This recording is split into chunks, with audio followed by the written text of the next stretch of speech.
அறியாமையுடைய இன்னொரு பாதிப்பு என்ன அப்படின்னு பாத்தீங்கன்னா, நீங்க இஸ்லாத்தை ஃபாலோ பண்ணிட்டு இருக்கிறத நம்புவீங்க. ஒரு சில விஷயங்கள் இஸ்லாத்துல இருந்து நம்ம எடுத்து ஃபாலோ பண்ணுவோம். என்ன நினைச்சிட்டு இருப்போம்? சரியான பாதையில இருக்கும், சிராத்துல் முஸ்தகீம்ல இருப்போம். இன்னைக்கு ஒவ்வொரு ஜமாத் வந்து இது கிளைம் பண்ணுது. என்ன சொல்றாங்க? இந்த ஜமாத்தை விட்டு நீங்க வேற எந்த பயானும் கேட்காதீங்க, நீங்க வேற எந்த ஒரு தாயுடைய உபதேசத்தையும் போயிடாதீங்க. என்ன ஆயிருவீங்க? வழி தவறி போயிருவீங்க.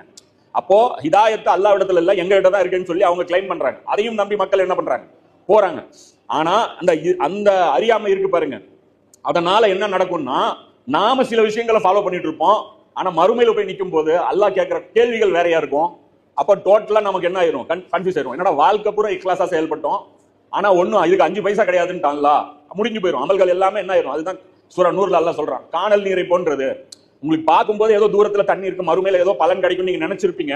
ஆனா இங்க வந்து என் முன்னாடி நிற்கும் போது உங்களுக்கு உங்களுடைய அமல்கள் அளிக்கப்பட்டது தெரியாது. இதெல்லாம் ஏன் அப்படின்னா, குர்ஆனை ஸ்டடி பண்ணாம, ரசூலுல்லாஹ்வை ஸ்டடி பண்ணாம நம்ம என்ன பண்றோம்? ஒரு சில பயான்களை மட்டுமே ஸ்டடி பண்றோம். இப்ப நான் சொல்றது கூட உங்களுடைய கவனத்தை அதை நோக்கி திருப்புவது, அவ்வளவுதான்.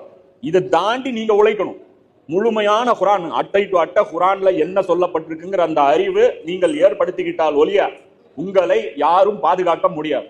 என்னுடைய பயானை கேட்டாலும் உங்களுக்கு நேர்வழி கிடைச்சிடாது. நீங்க அல்லாஹ்வோட உங்களோட ஒரு ரிலேஷன்ஷிப் ஸ்ட்ராங்கா இருக்கணும், சின்சியரா இருக்கணும். இந்த கட்டத்துல தான் நீங்க என்ன பண்ண முடியும்? அல்லாஹ்விடத்துல நீங்க தப்பிக்க